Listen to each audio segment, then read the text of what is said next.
आज हम चर्चा करने वाले हैं लोकतंत्र के गुण पर। कल हमने चर्चा करी थी लोकतंत्र का अर्थ क्या होता है और उसकी विशेषता क्या है। हालांकि विशेषताओं में हमने बहुत सारी बातों को डिस्कस किया था। आज हम इसके मेरिट्स ऑफ डेमोक्रेसी उन्हीं को पूरी तरह से डिस्कस करेंगे।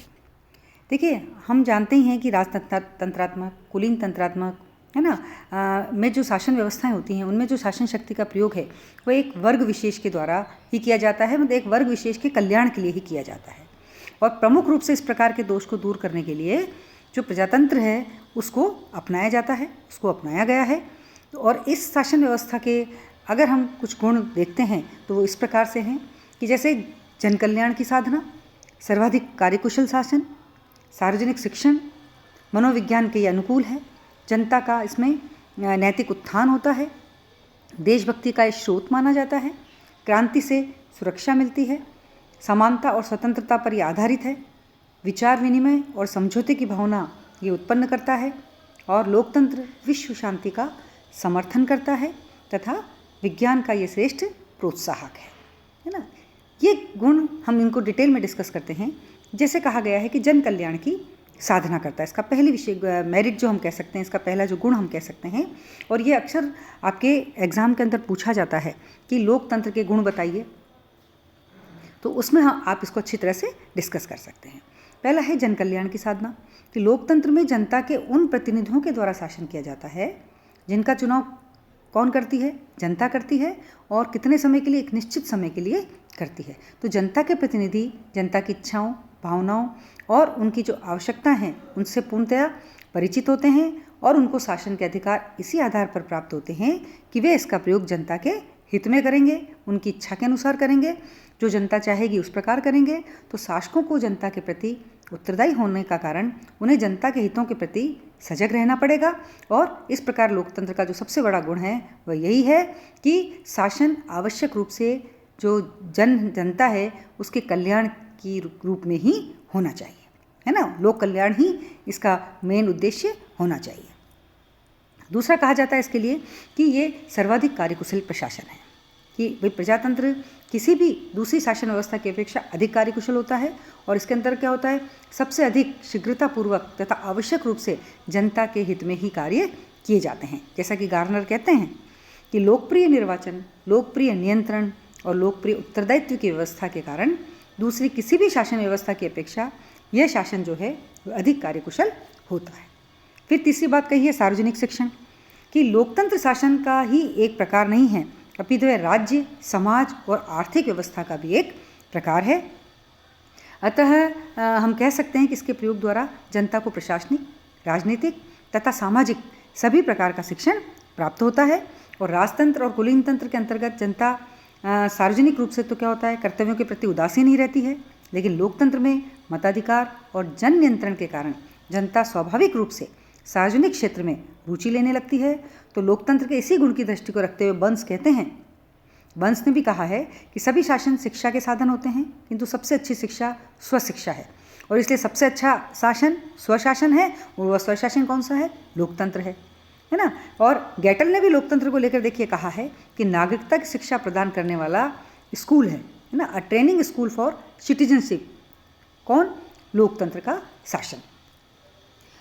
यह भी कहा जाता है इसके लिए कि यह मनोविज्ञान के अनुकूल है, कि लोकतंत्र का एक महत्वपूर्ण गुण क्या है? मानवीय मस्तिष्क पर उसका अच्छा प्रभाव होना चाहिए।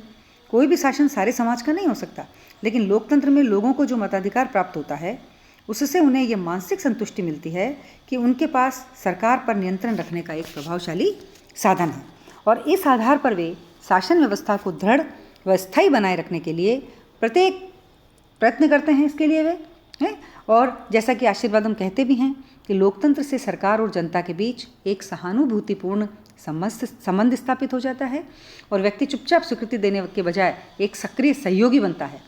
अच्छा और बुरा दोनों की उसको समझ होती है। तो हॉकिंग्स ने भी लिखा है कि लोकतंत्र चेतन और उपचेतन मन की एकता है। फिर कहा जाता है कि जनता का नैतिक उत्थान होता है लोकतंत्र में। कैसे होती है? देखिए कि ये व्यक्ति के व्यक्तित्व और उसके नैतिक चरित्र को उच्चता प्रदान करता है। क्या करता है? उच्चता प्रदान करता है, जनता को राजनीतिक शक्ति प्रदान कर लोकतंत्र उसमें आत्मसम्मान और आत्मनिर्भरता की भावना उत्पन्न करता है। जैसा कि ब्राइस कहते भी हैं कि राजनीतिक अधिकारों की प्राप्ति द्वारा मनुष्य के व्यक्तित्व की शान बढ़ जाती है और वह स्वभावतः उस कर्तव्य भावना के उच्चतर स्तर तक उठ जाता है जिसका पालन उसे राजनीतिक अधिकारों की प्राप्ति के कारण करना पड़ता है। लॉवेल ने भी कहा है कि अंत में यही सरकार सर्वश्रेष्ठ है जो मनुष्य की नैतिकता, उद्योग, साहस, आत्मबोध व पवित्रता को मजबूत बनाए, क्योंकि प्रजातंत्र इन बातों को पूरा करता है। इससे सबसे अच्छा शासन कौन सा हो गया? प्रजातंत्र है। फिर कहा जाता है कि क्रांति से सुरक्षा। जब शासक वर्ग द्वारा एक लंबे समय तक शासितों पर अत्याचार किए जाते हैं तो इससे मुक्ति पाने के लिए एक ही संवैधानिक मार्ग शेष रह जाता है ना, केवल संवैधानिक मार्ग ही शेष रहता है और तभी जनता द्वारा क्रांति की जाती है। तो लोकतंत्र की क्रांति की संभावना, लोकतंत्र में क्या होता है, क्रांति की बहुत कम संभावना होती है क्योंकि शासक वर्ग लोकतंत्र के अनुसार शासन का संचालन करते हैं और यदि शासक अनुचित कार्य करे तो जनता उन्हें एक निश्चित समय के बाद और विशेष परिस्थितियों के पहले ही हटा सकती है। ठीक है ना। उसके बाद है समानता और स्वतंत्रता पर आधारित, कि लोकतंत्र व्यक्तियों की समानता के आदर्श पर आधारित होता है। जितनी स्वतंत्रता जनता को लोकतंत्र में मिलती है उतनी स्वतंत्रता सरकार के किसी भी अन्य रूप में नहीं मिलती है। लोकतंत्र कुलीन तंत्र की इस बात को स्वीकार नहीं करता कि कुछ व्यक्ति शासन करने के लिए और शेष शासित होने के लिए पैदा हुए हैं, परंतु वरन क्या कहते हैं वो कि जाति, धर्म, वर्ण, रंग, लिंग और संपत्ति के भेद को महत्व न देते हुए मानव मात्र की आधारभूत समानता में वे विश्वास करते हैं। स्वतंत्रता और समानता के मानवीय आदर्शों पर आधारित होने के कारण ये जो लोकतंत्र है वास्तव में एक श्रेष्ठ पद्धति है। जैसा कि गैटल कहते हैं कि क्योंकि लोकतंत्र समानता के सामान्य सिद्धांत पर आधारित है, इससे न्याय की वृद्धि होना संभव है जो कि राज्य के अस्तित्व के प्रधान लक्ष्यों में से एक होता है ना।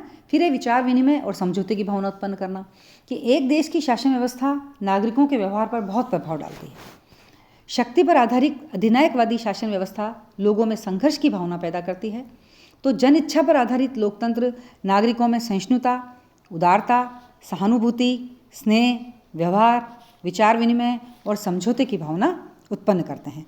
तो नागरिक पारस्परिक व्यवहार में अपनी प्रवृत्तियों के आधार पर श्रेष्ठ सामाजिक जीवन व्यतीत कर सकते हैं, इसीलिए विचार विनिमय और समझौते की भावना इसमें श्रेष्ठ होती है। फिर कहा है कि विश्व शांति का समर्थन करते हैं। विश्व शांति वर्तमान समय की सबसे बड़ी आवश्यकता है और इसे विश्व बंधुत्व पर आधारित लोकतंत्र के द्वारा ही पूरा किया जा सकता है, ये भी हम मानते हैं। तो राजतंत्र, सैनिक तंत्र और फासिस्ट तानाशाही सरकारों में दूसरे देशों की विजय पर बल दिया जाता है ना। ये जो हैं जितने भी राजतंत्र हैं, सैनिक तंत्र हैं, फासिस्ट हैं इसमें, लेकिन साम्यवादी सरकारें भी जो हैं वो भी विस्तारवादी नीति पर विश्वास करती हैं, परंतु अपनी व्यवस्थाओं में निहित आधारभूत दोषों के कारण उनके लिए ऐसा करना जरूरी होता है। राजतंत्र में भी हो सकता है, सैनिक तंत्र में, फासिस्ट में, अपने साम्यवादी में, ये अपने अपनी नीतियों पर विश्वास करती हैं, किंतु लोकतंत्र जो है वह सहस्तित्व की नीति पर विश्वास करता है और सभी समस्याओं को शांतिपूर्ण ढंग से सुलझाना चाहता है। 20वीं सदी का यूरोपीय इतिहास और पाकिस्तान तथा चीन के साथ भारत के संबंध इस विचार की पुष्टि करते हैं कि हम कितनी विश्व शांति का समर्थन करते हैं। जैसा कि बर्क कहते हैं, लोकतंत्र आंदोलन शांति का आंदोलन रहा है। इसी के साथ कहा जाता है कि विज्ञान का श्रेष्ठ प्रोत्साहक है, कि राजतंत्र और कुलीन तंत्र के अंतर्गत स्वतंत्रता के वातावरण का लगभग अभाव ही होता है। राजतंत्र और कुलीन तंत्र में स्वतंत्रता नहीं मिलती लोगों को इतनी, और स्वतंत्रता के अभाव में विज्ञान का विकास कभी भी संभव नहीं हो सकता। लेकिन लोकतंत्र में विज्ञान का बहुत अधिक श्रेष्ठ रूप से विकास हो सकता है।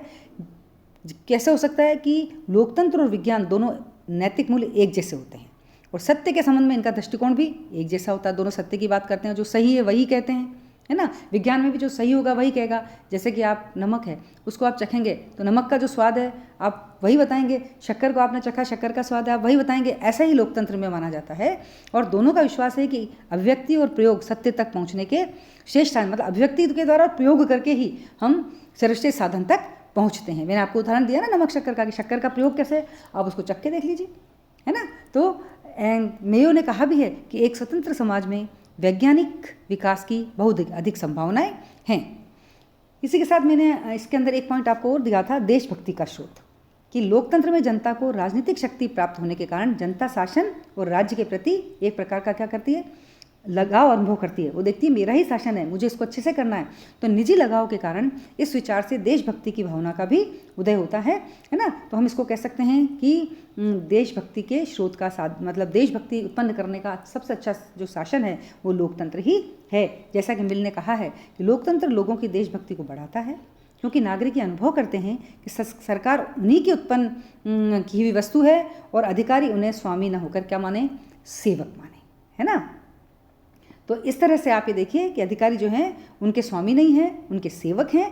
ये भावना लोकतंत्र के अंदर विस्तार करती है। तो आज हमने ये डिस्कस किया कि कम से कम 10 और 11 इसकी गुणों को हमने बताया। तो अगर आपके एग्ज़ाम के अंदर आते हैं तो आप एक एक गुण को इसी तरह से विस्तारपूर्वक समझाइए और लिखिए। धन्यवाद।